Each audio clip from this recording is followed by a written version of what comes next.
Shifting our focus now, as Ukraine's allies pledged $35 billion in new military aid, Russia's launched a major offensive, firing a barrage of ballistic missiles and drones at the Ukrainian cities in overnight attacks. This, even as Kremlin says that the next round of peace talks will be held in Geneva on the 17th and 18th of February.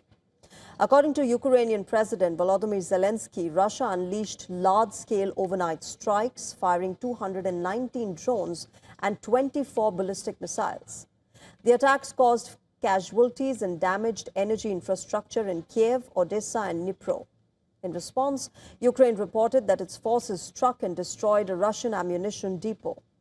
Kyiv's mayor, Vitaly Klitschko, said that close to 2,600 high-rise apartment buildings were left without heating following the latest Russian attacks. With power and heating disrupted, some residents in Kyiv say that they are considering leaving the capital before next winter. We understand that the war will not end, so we think that we will stay here in Ukraine for now. But closer to next winter, we will probably move somewhere else.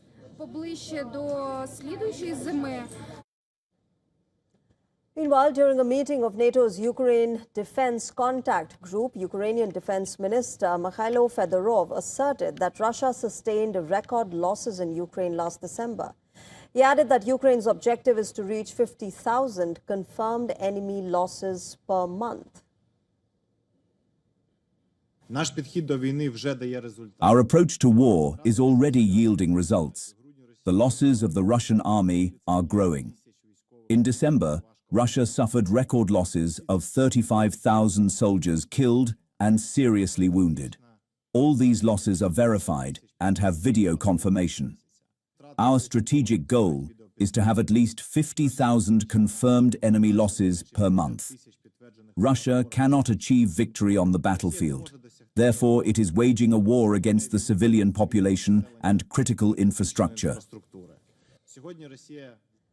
At the meeting, UK's Defence Minister John Healey said that Ukraine's Western partners have pledged $35 billion in new military aid, while German Defence Minister Boris Pistorius added that Germany will deliver 5 PAC-3 interceptor missiles if other allies contribute at least 30 more. The NATO meeting also underscored concerns about American involvement. European allies dismissed worries that the United States has stepped back from its leadership role in the NATO alliance. U.S. Defense Secretary Pete Hegseth, meanwhile, remember, was absent from Thursday's gathering of defense ministers at the NATO headquarters in Brussels. Norway has announced the purchase of a large supply of French glide bombs as part of a bilateral agreement aimed at strengthening Ukraine's defense. The Norwegian Defense Ministry said the deal allows both nations to coordinate donations of advanced military equipment. Meanwhile, French President Emmanuel Macron has said that no imminent plans are on to hold a dialogue with Russia are there currently. He stressed that European leaders must first define their collective objectives before engaging with Russia.